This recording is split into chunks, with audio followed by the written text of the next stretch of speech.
Good afternoon, everyone. It's Sal, Stretford Post. How you doing? And welcome to another episode of Chatterbox. Hope everyone's doing good. Hope everyone's doing fine. Thank you so much for joining me today, guys. Really appreciate it. Of course, another day, another gossip-filled day, of course, guys, with ex-pros talking about Manchester United, talking about Man United's problems. Everyone seems to know the problem of Manchester United, of course, especially ex-professionals, guys.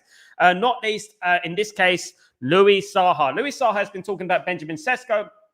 He's been talking about Man United's midfield, saying that Man United should have invested in midfield, etc. No shit, Sherlock. Of course, we all know we should have invested in the midfield, but he's been going on to talk about Benjamin Sesko and talking about how Man United are making the same mistakes and things like that. We're going to get into that very soon, guys. Also, Michael Owen has been talking as well. You know Michael Owen, the guy who, you know what, absolutely embarrassed himself in his latter years, was a great young player, but embarrassed himself in his latter years. But you know what? He's always got opinion about Manchester United. Everyone has an opinion about Man United and what we should do, guys. And it is, you know what? Exhausting. It's exhausting when you see the same old. I mean, rinse and repeat every single day, isn't it? At the end of the day, guys. And we have to put up with the nonsense, of course, guys.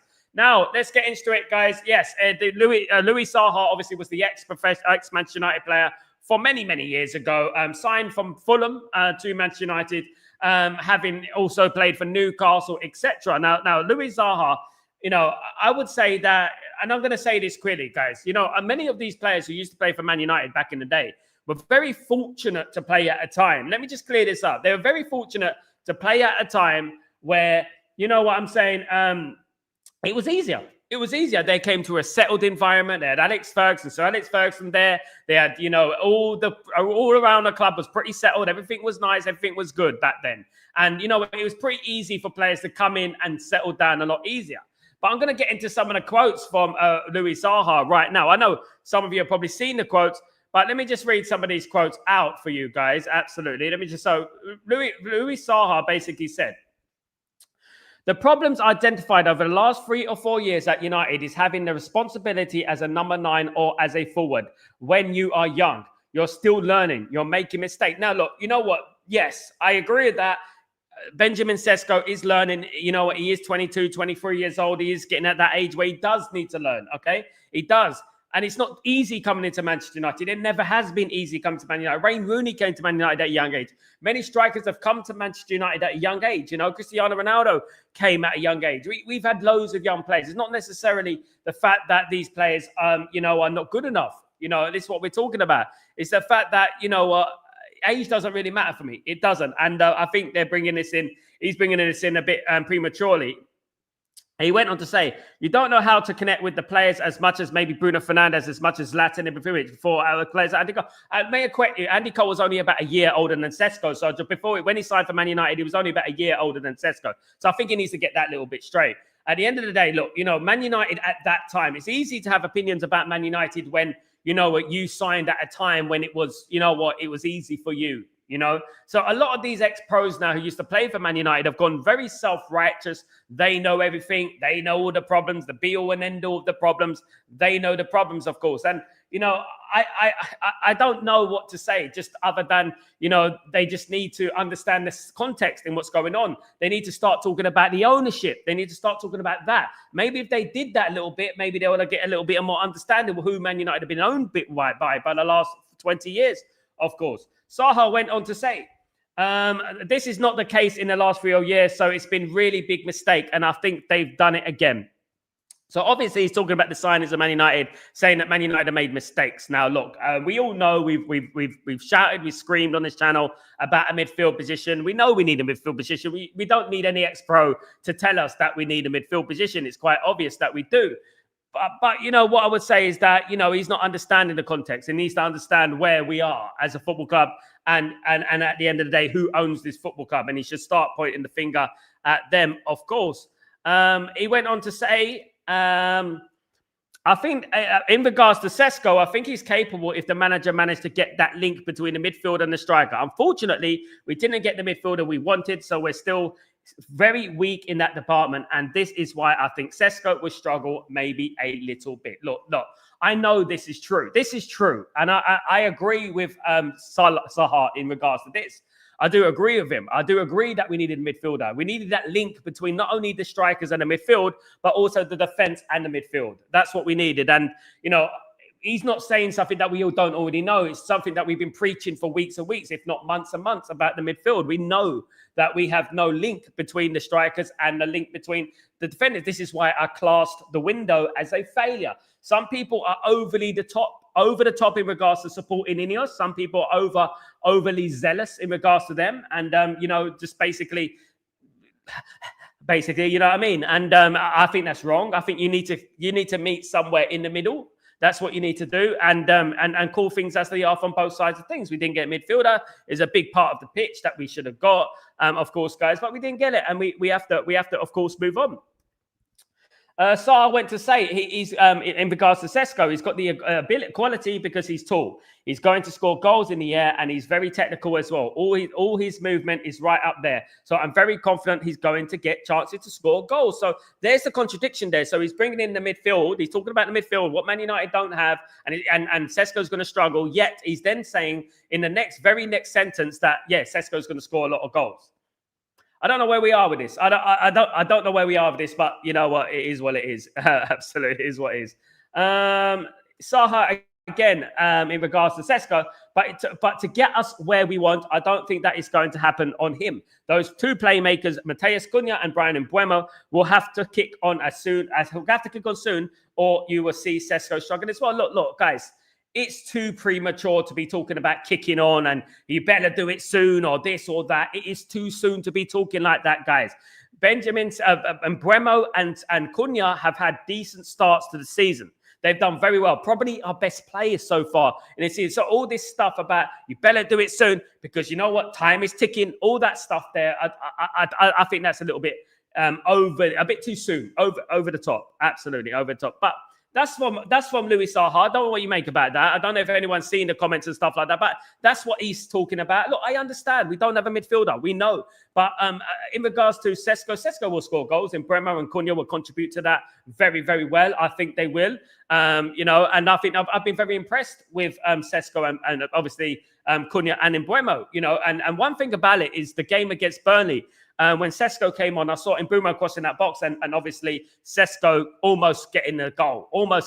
Just quite wasn't there, but he was winning headers. And that's one thing you have to say. He was winning headers and you know what, almost scoring. And one day, eventually, that's going to go in the net. And he's going to score a lot of goals for Manchester United. Of course, let's through some of your comments, guys. I hope you're all doing well. Big up, Daryl. How you doing, my friend? Hope you're doing well. So, brother, Dalot got injured before the Portugal. Hopefully, no more injury. Yes, Diego Dalot has been withdrawn from the Portugal squad. I don't know what you make of that at the end of the day. Is he resting himself for Man United? Is he actually injured? I don't know how he's coincidentally got injured all of a sudden. Because he never gets injured, does he? Diego Dalot, one thing about him, he never gets injured. And now all of a sudden he's injured. I mean, I don't know what to make of that. Is he saving himself, God forbid, for Man United? I don't know. Big up UK Rap. How you doing, my friend? Hope you're doing well. Thank you so much, my friend. Sanjay, good afternoon, everyone. Big up, Sanjay. Hope you're doing well. Good to see you. Daryl, apparently Sesko will struggle, so I said, do one, mate. Mate, at the end of the day, look, like I said, guys, self-righteous ex-pros. Now, look, Saha was always injured at Man United, so I couldn't give an accurate picture of what Saha was. He was a decent striker. But he came at a time when it was very easy to play at Man United. As a striker in particular, you had Beckham, you had Giggs, you had Scholes, you had Keane. It's very easy, but what can you do? What can you do? At the end of the day, that's gone. And it's very easy now to be self-righteous, especially these ex-pros. They're very self-righteous. They talk a lot about this. We should do this. We should do it. Guys, they did not build Manchester United. Louis Saha, Michael Owen did not build Man United. They did not come into Man United in a cesspit of problems. They didn't. They came into a organised, proper run football club. That's what they came into with Alex Ferguson, who's been there 2 decades. So it's very easy for them to bed in and that because they knew everything. These days, it's a lot difficult. And I rate the likes of Rasmus, I rate the likes of Sesko, who come into this football club, in difficult times, because it has been difficult times. It has been one of the worst periods in history, But the ex-pros do like talking. They like to talk a lot. Unfortunately, this is what they do, of course. SLD, big up, my friend. Hope you're doing well. Smash the like button. Thank you so much, my friend. Hope you're doing well. Good to see you. Hope you're blessed, of course. So Onana just wants the dollar because he's going to get nothing. I don't know whether this is, reverse psychology from Onana. I don't know whether he's gone into the boardroom and asking for more money as a reverse psychology thing because they know he's rubbish anyway. I mean, there must have been like a big crackle. There must have been a laugh in the boardroom when he said, I'm coming for my 25%. Obviously, Manchester United players lost a bit of money because we lost to Tottenham Hotspur in the Europa League final. So we lost about 25%, I think, around that mark.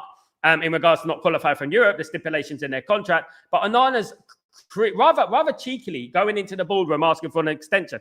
I mean, I've been speaking to them about this for 2 days, and I think it's absolutely, the cheek of it is unbelievable. Unwavering and delusionment, I would say. That's what I would say. Unwavering delusionment. Delusions of grandeur, I would say, and grandeur at the same time. Absolutely.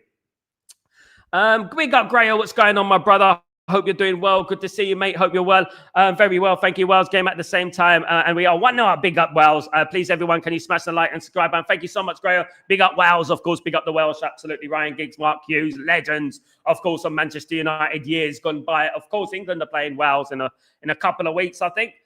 Stephen, Saha just being bitter like most expect. I mean, I think what it is, right? I just feel like they feel like I'm self-righteous, I'm successful, I was a success at Man United. It's an ego. I actually think it's an ego. I actually think that, yeah, well, if you listen to me, because I've won everything at Man United. Guys, I could have went to Man United under Alex Ferguson. I won a couple of Premier League titles. Let me tell you that right now. I'll tell you that right now. I would have won a couple of Premier League titles at Man United. Absolutely. Daryl, yeah, proper injury prone. I believe the team will come good, so I back them. And look, at the end of the day, let's wait and see, Daryl. Let's wait and see. I hope they do. I believe they're good enough, as I've said over the last few weeks, over the last couple of days in particular. I've spoken about how these players should believe and how these players should, not downplay their ambitions. And I believe that. And if they don't perform, then we're going to be here again. But they have to perform. They have to perform. They've got the ability. Like, football's not as complicated as people think. You know, it's not as complicated. All you need is 11 against 11, 11 players who give their all for that football club. Right, I don't actually think that many of them do give their all. There is a couple. There are the new players that have been given their all, i.e. and Bomo and Cunha and things like that. They give their all. I don't think all of them give their all, in my opinion. Sal, we got Saha, mate. Saha, mate. Louis Saha. Wilfried Saha played for Crystal Palace and Man United. Got obviously shipped off by David Moyes because some shenanigans happened between David Moyes' daughter and Zaha. Louis Saha is a player who used to play for Man United and Fulham back in 20 years ago, roughly that. Stephen, if United give Onana a new deal, there would be a riot. I mean, I don't think they'll do that. I don't think that. I mean, they've done some stupid things, but I don't think they'll do that. That would absolutely just completely disconnect the fan base from obviously the ownership. Completely completely disconnect it completely. It was bad enough that they're basically giving a new an extension to the stipulation in Jadon Sancho's contract in regards to putting a year extension on his contract. That's bad enough, let alone doing that as well. Absolutely. Daryl, what's up? Big up everyone, of course. So Louis Saha was a player, came to Man United, scored a lot of goals at Fulham. Very good striker, not a well-cast striker, not well-beater, but he knows how to put the ball in the back of the net. I remember his debut when he buried one in the corner from a free kick. I remember it from Man United. Look, you know what I would say is that I think they bought him from Metz or something like that, Fulham. But what I would say is that, look, these ex-pros, always got a voice. They always got an opinion about something. Guys, let's just wait and see what happens this season. We're still very early in the season, guys. For goodness sake, 3 league games, for God's sake. You know what I mean? Let's give it some time, guys. 1-1, draw 1, lost 1. Okay, right. It's an average. But we you know what? There's still time to fix it up and stuff like that, of course. And because the same notions, the same old things is happening again, isn't it? What they do every single season is that they start murmuring, giving the little murmurs about, the manager this, the manager that, the manager should do this, the manager should do that. And, it's just, everyone's got an opinion about Man United. Everyone's got an opinion. It's like an arsehole. Everyone has everyone has one. You know what I mean? At the end of the day. And that's what it is, man. And that's what I would say. Didn't really rate him for United, mate. He was very injury prone. Obviously, Saha, he was very injury prone. He was a backup player. It's as simple as that. I mean, there's a couple of things that I remember at Saha. One of them was the free kick he scored against on his debut. I can't remember the team he played against, but it was on his debut. The second thing I remember about Saha was the missed penalty against Celtic in the Champions League. If you remember, Man United went on to lose 1-0, and I think he missed the penalty. And that's what I remember about that game. But yeah, look, you know what? Another big mouth. Another big mouth. And I think we should take everything that these people say with a huge dose of salt, guys. A very huge dose of salt, and not believe and not just feed into everything they say, because this is what they do, isn't it? At the end of the day, this is what they want. And, it causes controversy, and stuff like that. I would ask Louis Saha to come on my channel, but they never want to do that because they only look for the big platforms to get their voices, of course, to cause mayhem. If it's true that Onana asked for a pay rise after Dybala, the audacity is crazy. The delusionment, the lack of awareness, the accountability, everything you need to say, delusions of grandeur. That's what it is. That's what he has. And it must be something wrong with him if he's not realizing that he's not been good at Man United. He probably thinks in his head that he's prime Manuel Neuer. That's what he probably thinks in his head. He probably thinks, I ain't done nothing wrong. There's nothing wrong with me. It's just them. It's them. It's them. And I noticed this about him when he was making mistakes in the games, and he wouldn't go like this. Oh, sorry guys. He would pull up his socks. And then he would say, it's the way it is. That's life. And that's his attitude to it. And I don't think he's serious for football. And going into the boardroom and asking for more money. Guys, no wonder he upset Ruben Amorim. And this is why he upset Ruben Amorim, of course. Now, guys, I spoke earlier about Carlos Baleba and the meeting with Manchester United. Apparently, Manchester United and Carlos Baleba have a scheduled meeting at the end of this month. Now, this meeting is basically designed to clarify Carlos Baleba's future. Of course, Carlos Baleba had already agreed personal terms with Man United before the deal collapsed due to Man United not being able to afford the transfer fee. Now, what Manchester United are trying to do, because they are very aware about if Baleba has a good season, if he smashes it, that a lot of teams are going to come after him, Liverpool, Arsenal, Chelsea, Man City, and as well as Real Madrid and PSG and teams like that. So what Man United are trying to do, they're trying to solidify this deal, trying to get this deal agreed in regards to verbally between the two players, and saying that we want you either in January or in summer, and we want you to sign for Man United, and we want your word that you're going to sign for Man United, basically, like that. We should have got him this summer. It didn't happen at the end of the day. But you know what? It's better late than never. If we get him next season, that'll be good. I'll be happy with that. And Carlos Baleba will be a great signing for Manchester United. So I think Man United are aware that if Carlos Baleba has a good season, that, we might lose out on him. So they are arranging a meeting. I don't know whether this is tapping up. This sounds a lot like tapping up, but obviously there are ways around it these days. I don't know what you think, but there are ways around it these days. And I feel like, we should have got that deal done, but you know what? Better late than never, as I said. Wafiq, how you doing? Hope you're doing well. Hey, mate, hope you're well, my friend. Very good to see you, Wafiq. Good to see you, my friend. Big up, Ellen. How you doing, my friend? Good to see you again, Ellen. Good to see you again. Hope you're well. Of course, guys. Look, you know what? It is International Week. I'm bored of International Week already. It hasn't even started. I'm bored of it. I don't like the internationals, especially the internationals during the season when it's early in the season. We've had enough of those over there. They should just save them for the summer. That's what they should do. But it is what it is. I'll be doing a watch-along for England against Serbia on Tuesday, guys. So let's wait and see. Absolutely.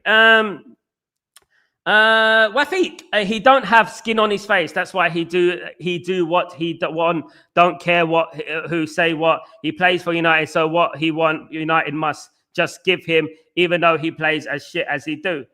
No, Man United are not going to give him anything. Man United not going to give him anything, and no one should be giving anyone anything. You're here at Manchester United. You're standing on the shoulders of giants, and he's come into this football club. He's cost Man United the Champions League spot. He cost Man United when we were playing in the Champions League. He cost Man United against Galatasaray, as we all know, made a couple of mistakes there, which ultimately knocks us out of the Champions League. It cost us the Europa League final. I mean, any competent goalkeeper would have saved that goal against Tottenham, and I feel like Man United would have went on to win that game. He's cost us about 20 points, as I've always said. He's cost us 20 plus points last season in regards to mistakes leading to goals. And some of those mistakes were not classed as mistakes, even though they are mistakes. For example, him standing on the wrong side of the goal, or parrying a ball onto the bar straight into the opposition, of course. SLD, big up, Sal, already bored. You'll be even more bored watching Tuchel, but I am bored. I watched it last time. I watched the Andorra game. I've done the live watch along, SLD, for the Andorra game. I mean, that is one game where I felt like, you know what, that's going to be goals. Man, England are going to score a lot of goals. 1-0. And I was like, my goodness me. I can't be bothered with this. Tuchel's boring. Oh, man. I don't think he was the right manager for England. Absolutely. Can't we sack him? No, we can't sack him. Unfortunately, football doesn't work like a normal job. In any other job, gross misconduct, you get sacked for it. In football, it doesn't happen because you've got too much power. They're contractually obliged. Sick of the Antonio break already. Yeah, I'm sick of it. As I said, Ellen, I'm sick of it. I don't know why it's coming now.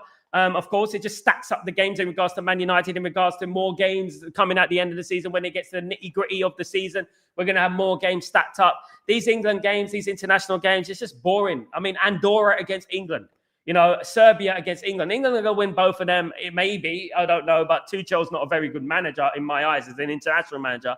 But, it's just boring. It's just boring. I mean, they need to do something about it. They need to change the structure of these international breaks and stuff like that because there are too many of them. Let's be honest with ourselves. There are too many of them, of course. And I feel like, look, I support England. I want England to do well. I am English. But what I don't want is them getting in the way of Man United. Hey, big up, man. How you doing, my friend? Hope you're doing well. Good to see you. Hope you're blessed. I don't want them because I feel like the international games get in the way of Man United. And when Man United get a little bit of momentum, these international games seem to crop up, all of a sudden, especially after the Burnley game. It would have been great to play another game. It would have been great to play Manchester City straight after that Burnley game, of course. But it is what it is. We're going to enjoy it anyway. It's football. And I hope you guys can join me for the watch along, guys, because I need you. I need you to keep it entertaining, guys. That's what I need you to come onto the show on Tuesday against Serbia. I'm not doing the Andorra one. I've had enough of Andorra. That was boring. I'm going to do the Serbia game on Tuesday. So don't forget to join me for that. I mean, keep me company, of course. Grayo, please smash the like and subscribe. Thank you so much, Grayo, legend. Thank you, mate. Please don't forget, guys, keep smashing the like. Very important, of course, guys. Singapore lost 2-1 to Malaysia, man. Yeah, look, you know what? At the end of the day, look, you know what? It's difficult for those teams down there. I actually feel like the World Cup and stuff is very unfair on the Asian teams and those sort of teams like Thailand, Singapore, India, Pakistan, and Afghanistan. Very difficult. I would say that there needs to be more places for those teams, in my opinion. It's very difficult for them to qualify. Daryl, I would Sal, but I've got to wake up 3 a.m. Like, why are you waking up 3 a.m.? Bloody hell, you remind me of me when I used to work in the hospital. I used to get up in the morning. Bloody hell, and I used to have to go all the way past Elephant and Castle, go all the way to Tooting and work in Tooting in London. You know what I mean? I used to do all that business, of course. But big up, Daryl. Big up yourself. I think the international break will be good for the injuries they have. And plus, it's hard work watching United. It's much better watching United than it is watching England, Stephen. And it doesn't do anything for the injuries, maybe for Cunha. But let's say that Mbeumo gets injured or other player gets injured. Then what? An international break. That's the problem. I'm a bin man gazer. Big up Daryl. Big up yourself. Big up your good job, mate. Good job. You get good money, mate, for that. I've done all sorts of jobs. I've been a fishmonger. I've been a baker. I've been, a security guard. I've done it all. I've done it all. Absolutely done it all. Good afternoon, Natty. What did you miss? Scroll back, my friend. It's not the History Channel, Natty. Scroll back, mate, and you'll get to know, obviously, what we've been talking about, of course, guys. Absolutely. So, that's basically it. Talking about Man United during international break, that's what we're going to be here for. And I want to know your opinions about what's going on at the moment. I mean, there's the one thing about Man United is that we are probably the most opinionated club in the world. Every single opinion has a contradiction, has an argument to it. Man United fans will find a way to argue about the sky is blue at the end of the day. Well, sometimes it's not blue in London, but when it is blue at the end of the day. So they will always find a way, at the end of the day to make an argument and make a debate at something which doesn't need to be a debate. Now, one of the debates what's turned up today was Paul Pogba. Now, Paul Pogba, for me, flopped twice at Manchester United. Now, for whatever reason that was, whether that was the media, whether that was Manchester United, whether it was the fan base, whether it was his surroundings, or whether it was himself, he flopped twice at Manchester United. Sir Alex Ferguson got rid of Pogba for a reason in regards to his agent and regards to his attitude. Now, a lot of people want to blame everyone about Pogba apart from Pogba himself, and as we know, with Pogba's stint at Juve, he has been he flopped again there. So what I would say is that, I didn't want, but one of the most exciting signings that we've had, probably the most exciting signing that we've had post Alex Ferguson was Paul Pogba. It was the most excited I've been. I was thinking about it when we signed Pogba, and I think about Ibrahimovic, and I think about Lukaku, and I'm thinking about Pogba, and I think about Jose Mourinho. Okay, this is ours, guys. This is going to be ours. This cup is going to be ours this time. Absolutely, And he let me down, and a lot of those players did let me down. At the end of the day, guys. Daryl, everyone loves talking about United, bro. Absolutely, mate. It's non-stop. Is Onana called up to his national team? I'm not sure. Are they playing? I'm not sure. But anyway, I hope he is. Daryl, yeah, everyone loves Pogba, Sal. Why? At the end, I don't love any player at the moment, especially the last. I mean, look, I can't turn around and say that I love any of those players of the last 10, 15 years. I can't turn around to any of them and say, yeah, he's a legend. Yeah. You know, none of them. Absolutely none of them. And you can't throw anyone out of me. Because at the end of the day, did they challenge for the league? No. Did they challenge for Champions League? No. So I'm not interested in them at the end of the day. So, look, you know what? I mean, I know, obviously, Everett's going to have a warm heart in regards to Pogba because, obviously, Pogba's French and blah, blah, blah. We all know the reasons and stuff like that. You know what I mean? We all know we don't need to go down a political road. But you know what? At the end of the day, you know, he feels for Pogba. He understands the situation and stuff like that. And, you know, at the end of the day, look, I was very disappointed because I was so excited about Pogba at the time. Sal, we have to back the manager. They do not want us to back Amorim. He's removing the bad apple. We have to back him. We have to back him. We've got no choice but to back him. This is what it's all about, backing our manager. Because at the end of the day, if we keep doing the same things again and again, it's insanity at the end of the day, isn't it? We're being insane. We're being stupid. You know, we keep wanting the manager sacked. And, you know, I have to persuade people and teach them why sacking a manager won't be a good thing. You know what I mean? Why we will be in the same position in a couple of years, in a year's time? If we get another manager, we're going to be here next year talking about the same thing, moaning about the same things, moaning about results, moaning about this, moaning about that. It's going to be the same position. We're going to be back where we were. Grayo, you were a fishmonger. That's awesome. You now been known in here the Godfather. Yeah, you could be a piano tuner. Big up, my brother. You're on form, bro. Boom, boom. I'm all here all week. Big up, Grayo. Big up, my friend. Yeah, I was a fishmonger, guys. Yes. I served a lot of famous people as well. Funny enough, it's in Stratford in East London, and yeah, gutting the fishes and stuff like that. I can still do it, guys. I can still do it. I was also a baker. Yeah, absolutely. I was a baker. I've done all that business in the same supermarket. I worked my ass off, guys. I did. You know, I've done all sorts of jobs and stuff like that. So, Sal, is Dalot injury serious? No, I don't think so. But you know what? I couldn't care less. Sorry, guys, but I couldn't. You know, at the end of the day, I wish him all the best. Can't sack anymore. Manager needs stability. We do, because at the end of the day, we're going to have, if we sack Ruben Amorim, we're going to have another backlog of players that are not any other managers. We still got players from the Louis van Gaal days, for goodness sake, guys. Really, honest to God, it's mad at the end of the day.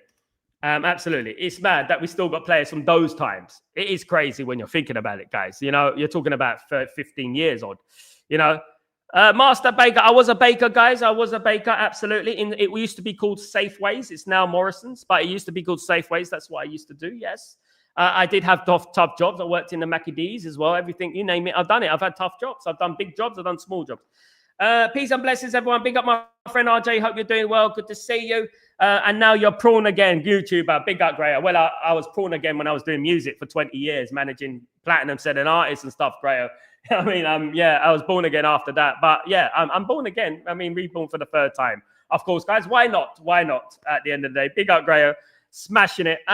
You know what?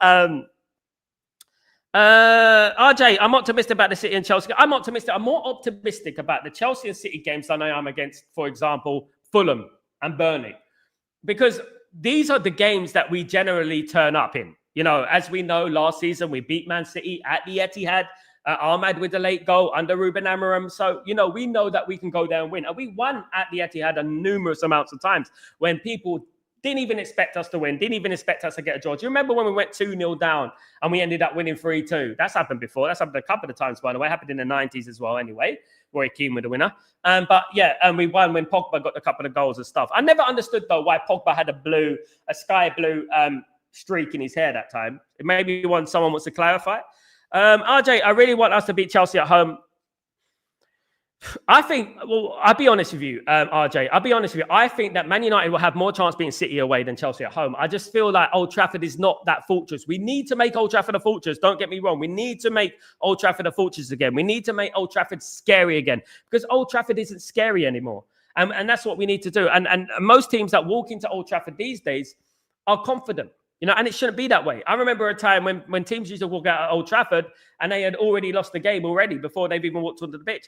32 goals, guys, 32, like 50 likes, guys. It has to be. That's the bare minimum every show, guys, is 50 likes. It is the bare minimum, guys. Don't forget to smash the like, guys, please. Thank you so much. Ellen, I need a win against City and at least a draw against... You got my prediction right there, Ellen. I did predict a win against City and a draw against Chelsea, which wouldn't be bad. The biggest problem is that when we play Brentford and we go and play those sort of teams afterwards, is that we can't be doing well against those teams and then dropping points against Brentford. As we know, over recent years, we haven't been good against Brentford, although Brentford are different. They ain't got Thomas Frank, they ain't got Embremo. And Embremo has cost us, he has caused us a lot of problems over the years playing at that ground, of course. So he's on our side this time, thankfully. We can't be going and doing well against City and Chelsea and then slipping up against Brentford. That's something that we've been doing over the years, haven't we, at the end of the day? Chelsea game is tougher from the City. I agree, LJ. I agree. I think it will be tougher. I don't necessarily think we'll lose. I think it's going to be a draw, but I do think that the City game, Man United are going to win. I think Man United will win that game.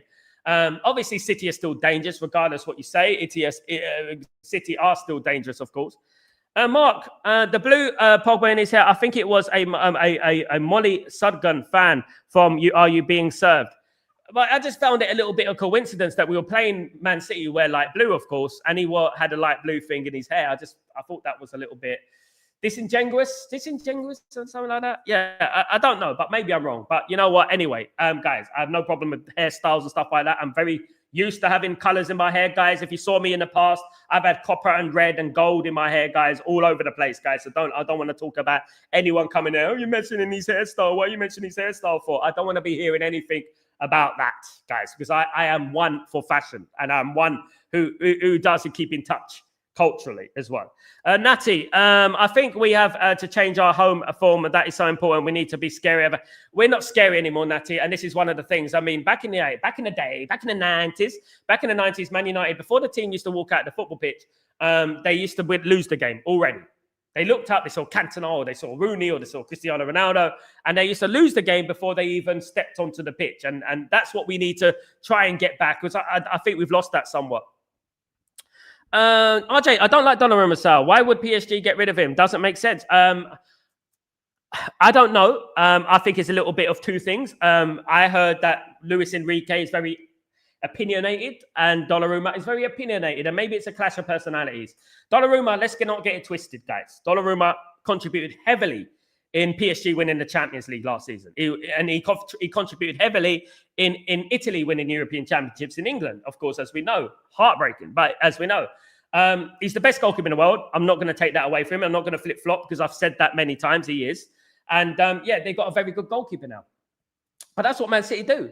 And I'm hearing City pundits, look about 20 years old, talking about how Pep Guardiola is better than Alex Ferguson and all this rubbish. I heard it all before at the end of the day, guys. Pep Guardiola is better than Alex Ferguson. In what world is Pep Guardiola better than Alex Ferguson? Please explain to me, because I'm going to sit the City fans down right now. At the end of the day, Alex Ferguson managed Aberdeen. Alex Ferguson stopped the monopoly of Celtic and Rangers, and the last manager to do so as well, right? Stopped the monopoly of Glasgow Rangers and Celtic winning the league every year. He won the league with Aberdeen. He didn't only win the league with Aberdeen, he won a European trophy with Aberdeen, which is more than Arsenal have done, and by beating Real Madrid, right? With Aberdeen manager. He took a Manchester United side that were absolutely down in the dumps, not won a title for decades, and he brought them into the best team in the world. He built them up into the best team in the world, and he knocked Liverpool off their perch. And people are talking about, he broke the transfer record more times than City. Without money, City would be in the Championship right now with your Nicky Weavers and your Sean Goaters. That's your true legends. They would be in the Championship right now, okay? They needed money to elevate themselves. We earned money organically by success, by doing things successfully, playing kids, playing youth teams, things like that. We won it with Alex Ferguson. We did it. Which, if Alex Ferguson spent the money that Manchester City were initially handed in their face, here's your money, here you go and buy Aguero, go and buy De Bruyne, go and buy Yaya Toure, go and buy all these players, Zabaleta, whoever you want. They bought all the best players in the world. They put them into the team, and you're going to get success like that. And you've already elevated yourself because you bought the good players, and now you're going to start getting success. And that's what's going to help you. We did it without that. We earned our own money. And that's what it is. That's why Sir Alex Ferguson is the best of all time. I argue that with anyone. He's made mistakes. Of course he has. You know, he's had to do things under the Glazers. He won a Champions League under the Glazers. You know, he won the league under the Glazers. He dominated football under the Glazers. You know, even when we had to sell Ronaldo and we had to replace him with Obertan and Owen and players like that, he still won titles. He still won titles. You know. Why are they saying Sesko is a flop? They're not saying so much he's a flop, Wack Freak. They're saying that he's going to be hard for Sesko to become a success because of the midfield. That's Ellen. We are done with slipping up. Those matches are behind us. Absolutely, Ellen. Big up, Ellen. Hope you're well. Sal, do you have your own music? My brother's a musician. Yes, REDZZ. Check it out on YouTube. REDZZ Reds. You'll find it. I co-directed all the videos. I managed my brother for many years. Yes, I do. So check it out. Download some of the music if you like. RJ, is Onana finally leaving? I think he will leave eventually. I think eventually Onana's time is going to come to an end at Man United. I do feel like that. Ellen, don't listen to that. There is always millions of that hate Manchester United, hated, adored, never ignored. Sesko will be fine. Just need a little bit. Sesko's just signed for Man United. For goodness sake, he hasn't even started a game apart from the Grimsby game, which was difficult anyway. He's just settling down at Man United. And I think we need to cut him some slack a little bit. You know, we need to like calm down. You know what I mean, and stuff like that. There's some people out there writing him off already. You know who they are. Those same people writing the players off, writing the manager off already. It's ridiculous. Rafiq, are they putting Seko Kone in the first team? Yeah, and the first team squad. Because do they play very good, but he's going to play against the big players. We have to wait and see. How do you know, Rafiq, unless you try? At the end of the day, I believe in Seko Kone. I think he's going to be a very good player. Is he ready? Maybe. Maybe it's a substitute. He's ready, but no time like the present. And that's what I'm talking about with Seny Lamens. I sing from the same hymn street with Seny Lamens because I think Seny Lamens is ready for Man United. He should play. That's it. It's best throwing someone in the deep end if you want to learn to swim. There's no point going in the shallow end all the time. Sometimes you're going to have to learn to swim. And you know what I would say about obviously Seko Kone, he had an injury to his face, obviously, which was dangerous. But he's been called up to the first team squad. So what does that mean? It means that obviously there's something there that we can work on. Ruben Amorim obviously has admired something about him, of course. So that's exciting. Of course, there was rumours about Jason Wilcox saying that Man United don't need a midfielder. I mean, I don't know whether that's true. I think there's a lot of hearsay going on. There's a lot of lies going on out there and a lot of manipulations going on there as well. Like for example, Isaac is going to sue the Daily Telegraph and stuff like that. You know, things like that, of course, like for saying that he refused to play and he doesn't play, he's not training well and all this rubbish. Man, it is a chaos. This is why if we get Qatar, I feel like we're cheating too, but the debt needs to be cleared. RJ, look, it's not cheating because Man United put the Premier League on the map. Man United put the Premier League on the map. Without Manchester United, the Premier League wouldn't be where it is right now. Let me tell you right now. We didn't make the Premier League like this. We didn't make the Premier League like this. It's not our fault. We didn't do it like this. I mean, in an ideal world, the football clubs would be owned by the fans, 50+1. That is what it should be. Every single football club should be owned by the fans and not, you know, sugar daddies or billionaires from America. It should be, you know what I mean, 50+1. Unfortunately, the likes of Chelsea, the likes of City, the likes of Newcastle have made it a necessity. Because at the end of the day, look, if we go back to the 90s and we say Man United are winning things, let's, for example, for argument's sake, a team came in the 90s and had a sugar daddy owner or a billionaire owner who came into the football club, for example, Liverpool. And Liverpool went and signed Alan Shearer. They went and signed Les Ferdinand. They went and signed Peter Beardsley. They went and signed Philip Albert. Or they went and signed, David Beckham for Man United. And they went and bought all the best players. It would have been difficult for Man United to be successful, right? And that's what happened, and that's what's happened. So now we have no choice. You know what I mean? You either get involved, you either evolve, or you get trod on at the end of the day. And that's the thing. When we're looking at this transfer window, my biggest disappointment is that, you know what, Liverpool have gone, they're already very good, but they've gone even further ahead. But as you know, I'm a very positive guy. I'm a very, I like to be inspirational. I like to be, confident. I like to believe that anything is possible in life. Anything is, especially with Manchester United. I've seen a lot with Man United at the end of the day, and I think that anything is possible. But it has made it difficult for us. And the sugar daddy ownership or the billionaire Russian owner or whatever it is, it's a necessity these days, unfortunately. But unfortunately, Man United have got the wrong billionaires. They've got the wrong billionaires. They've got billionaires who don't really care about football. And that's where the biggest and the disillusionment with me comes from. Bigger RJ. Sal, Pep can rebuild a team. So let's rebuild many teams. He can't rebuild a team. He can't. He had one injury with Rodri, and that's it. He can't do nothing without having money. He can't do anything without having money. You know, whatever you think about Ten Hag, that guy had bloody 60 injuries, something of ridiculous like that. You know, Lamens does have aura, and if you watch Lamens' interview, I really enjoyed Lamens' interview because he spoke about being calm, peaceful, likes to read books, doesn't like to listen to the outside noise and stuff like that. I like that about him. Football only, and that's what's good about him. That's why I think he's ready. Watching his interview, I was like this. Yeah. This guy knows that he's not joking around, clowning around. He's actually serious. Do you know what I mean? Sal, do you think Bruno will start in the number of games? Yeah, he will start. Not the number 10. No. I don't know. He should start in the number 10 and mainly should move into the number in the midfield, but I don't think he is. I think it's going to be Ahmad. Guys, this is my prediction, right? But I think it's going to be Ahmad, Mbeumo, and Sesko with Bruno back in number 8. I just don't think he's going to move him from that number 8 position, even though he should move Mainu in there and play Mbeumo and Bruno as the number 10s. That's what I think. But if Dalot is injured, then we're going to have to play Ahmad as the right. So that means that we're going to have to be forced, even though it might be a blessing in disguise, we're going to have to be forced to play Bruno as the number 10, which would be good. RJ, I think Qatar will eventually team up with Ineos.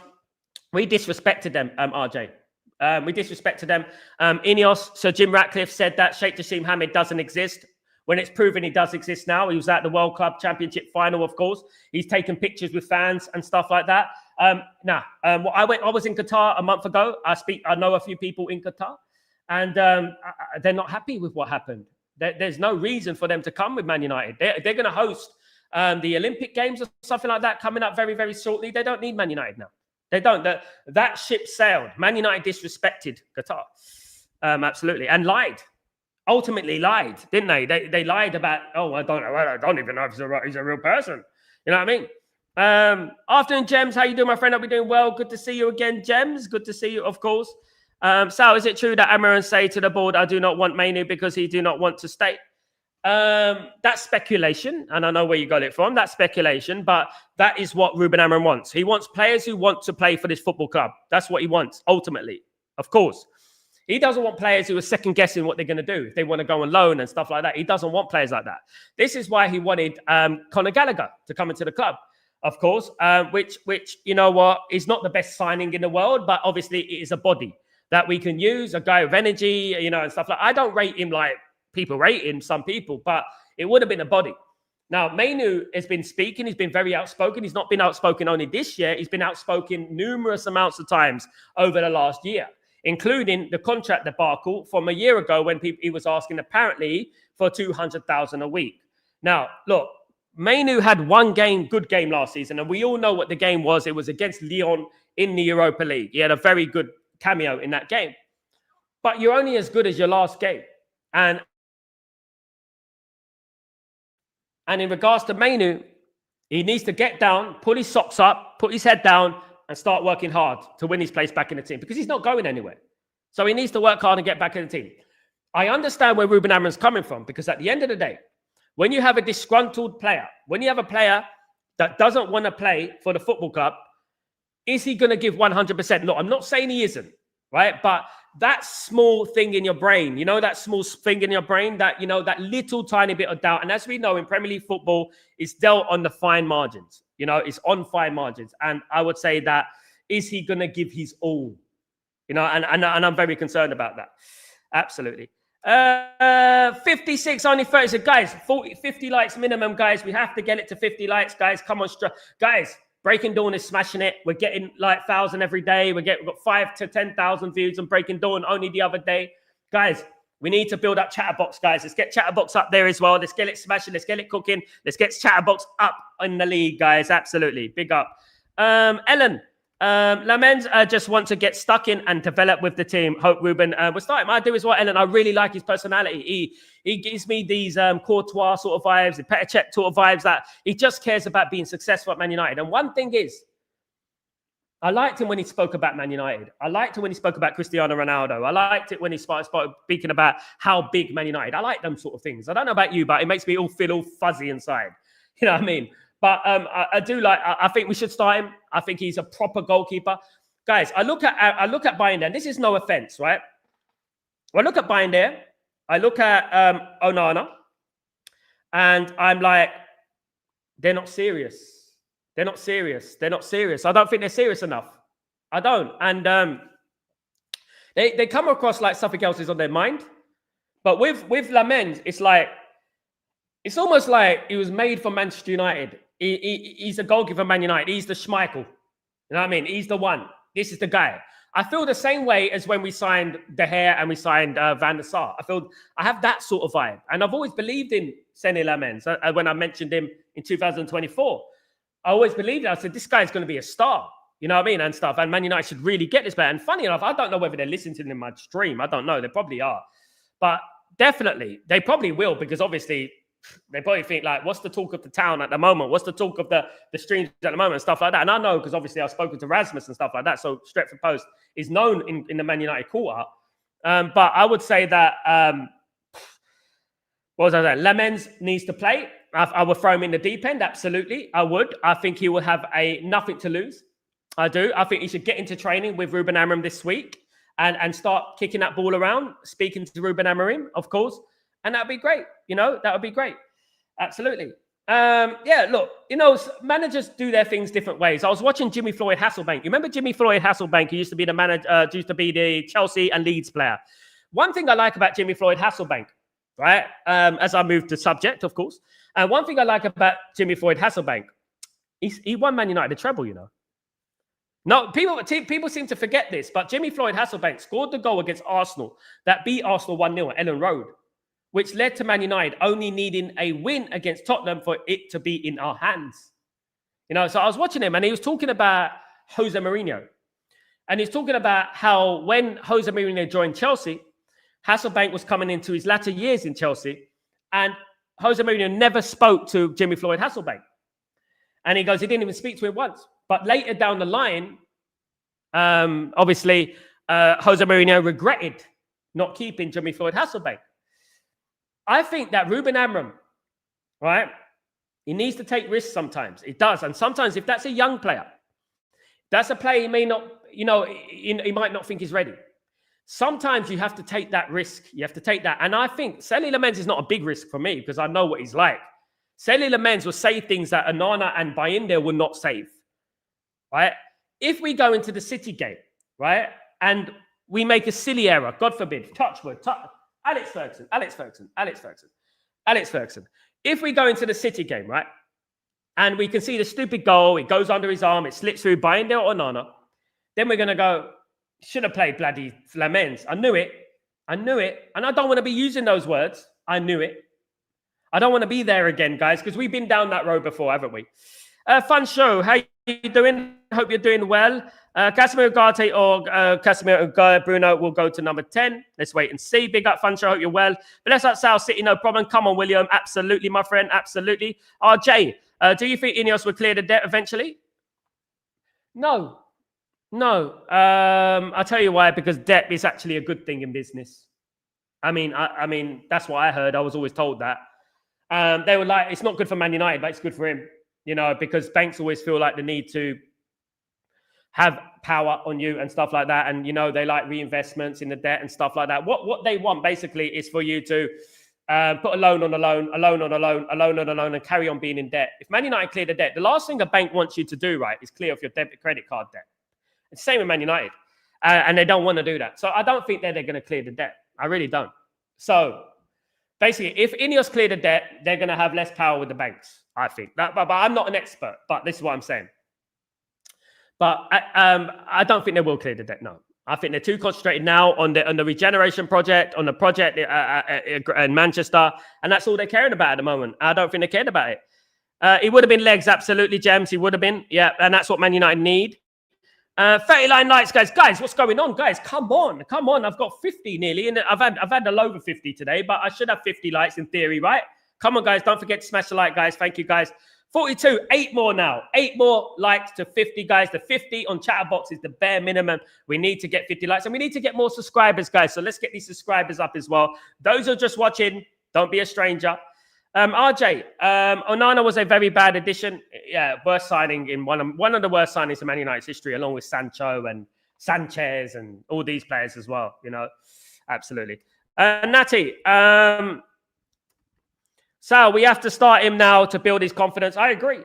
It's going to be difficult. I'm not saying it's going to be easy for Sonny Lamens. It's going to be difficult going to a game against Manchester City with obviously Haaland up there and stuff like that. It's going to be difficult for him, but no time like the present. At least he will know how difficult the Premier League is. This is what we did with Patrice Evra. Do you remember when we threw Patrice Evra in the deep end? We threw him in his first game, coming from Monaco, straight off, leather jacket, next day, in the team against Manchester City. Right? And it didn't do him too much harm. I know he had a bad game. I know he struggled, but it didn't do him too much harm, did it? It didn't do him too much harm. He ended up becoming a legend. William, defo getting good vibes on Lamens, 100%. Big up, William. Absolutely, mate. Absolutely. I'm a big fan already, mate. I like the way he talks. I like the way he walks. I like the way, no, I'm not going to say he looks, but you know what? I just like his mannerism. I like the way he conducts himself in front of the media. You know what I mean? At the end of the day. Big up. I'm seeing comps of errors going around the net. The kid haven't even started yet with us. I mean, they're toxic, mate, V, let me tell you something about YouTube compilations, right? I can make Peter Schmeichel look like Andy Gorham, God rest his soul, if I wanted to. I can make Peter Crouch look like Ronaldinho. I can make Romario look like Rasmus Højlund on YouTube clips. YouTube clips can be manipulated in both ways, right? You can manipulate. You can make someone look magnificent, or you can make someone look like absolutely useless, a dud. So the best thing for you to do is ignore them. Ignore them. Because at the end of the day, I could give you a YouTube compilation of Emi Martinez, and I guarantee you there's more high-profile errors in that YouTube clip than Sonny Lamens. I'm talking about big errors, guys. You know, let's talk about the facts. Sonny Lamens, every single stat was better than Emi Martinez last year, right? All right, Emi Martinez plays in the Premier League. I know Sonny Lamens plays in the Belgian League. But at the end of the day, your duty is keeping balls at the back of the net, and he kept more clean sheets than Emi Martinez. He's much younger than Emi Martinez as well. But I wouldn't go to YouTube. I wouldn't find the need to go to YouTube and create a YouTube compilation. My goodness me, you've got the time. You've got the time to do a YouTube compilation, edit it and everything. That just shows you everything about these people. They've got no lives. When you have to do a YouTube compilation, and if you are a sheep and you follow it, all it does to me is just show you that you don't have your own mind, you don't have the ball knowledge, and that's all it does, isn't it?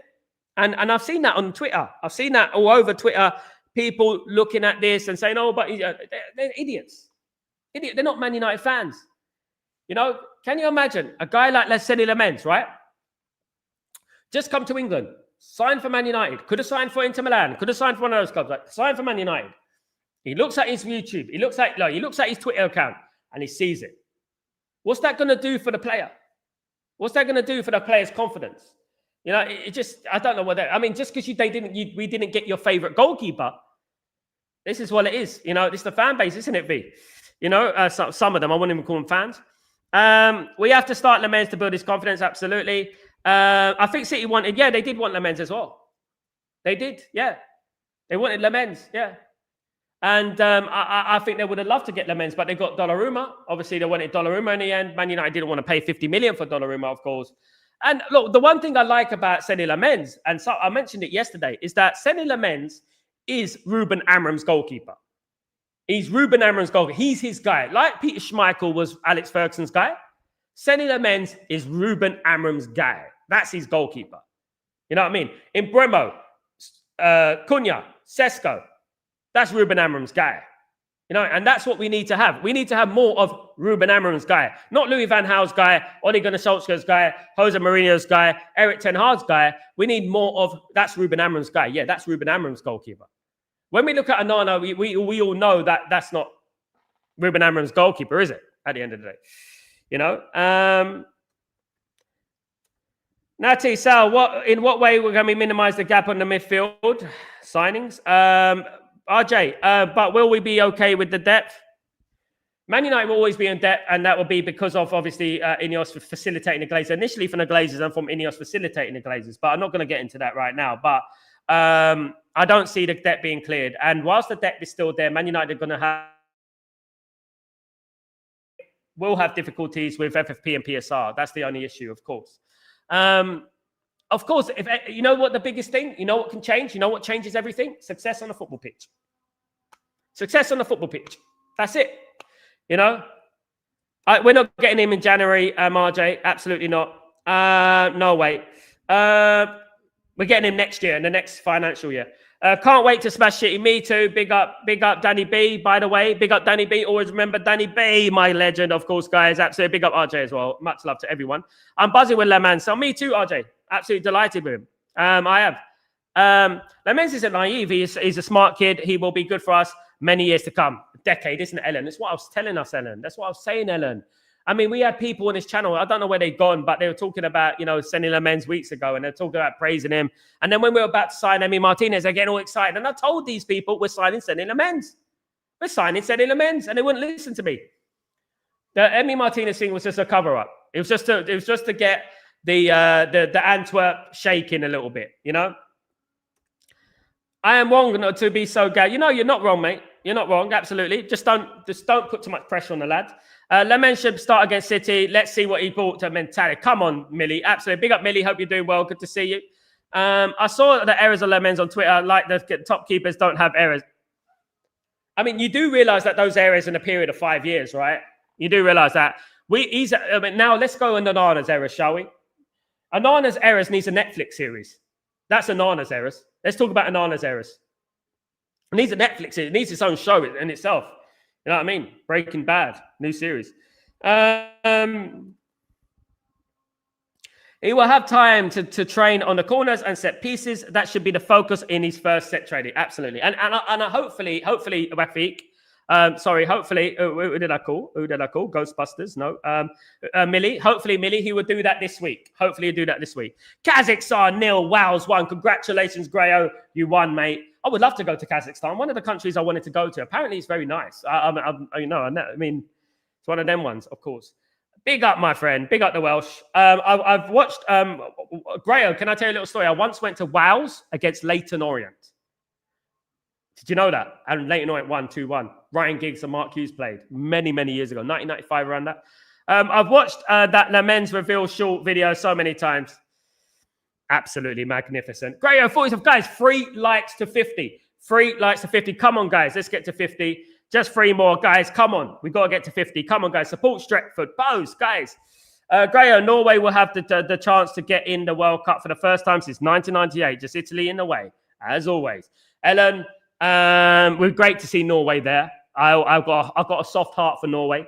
Ronny Johnsen, Henning Berg, Ole Gunnar Solskjaer, Erik Nevland, of course, guys. I have got a soft heart for the Norwegians. I do. Sorry, guys, but I do. And we got a great Man United family in Norway. One of my cousins married a Norwegian, of course. And look, I'm a big admirer. And hopefully you will get back to where you belong in the World Cup. I remember the 1998 World Cup. Absolutely do. It was difficult. Wasn't it? Didn't you play against Morocco, if I'm not wrong? Wasn't it? It was a difficult... And Scotland, wasn't it? If I'm not wrong. Rafiq, what's happening with Diego Leon? Where is he? He played yesterday in a friendly between the PFA players who are out of contract and the under-21. So he played there yesterday. It was live on YouTube. I don't know anyone who saw it, but he played yesterday and he played very well. Absolutely. Guys, I want to thank everyone, as usual. You're all legends. Really appreciate everyone who comes on the show every day and shows their support to the channel. Big up, everyone. Much love to you all. I will be back tomorrow, of course, for Breaking Dawn, as usual, guys. Please don't forget to join me for that. And please don't forget to smash the like, guys. We need to get to 50 likes. Let's do that, guys. Helps with the algorithms and all that with YouTube. But, guys, Big up yourselves. I'm Sal Warner. This is Chatterbox, and I will see you tomorrow. Guys, have a great evening, night, morning, wherever you are. Take it easy. Peace.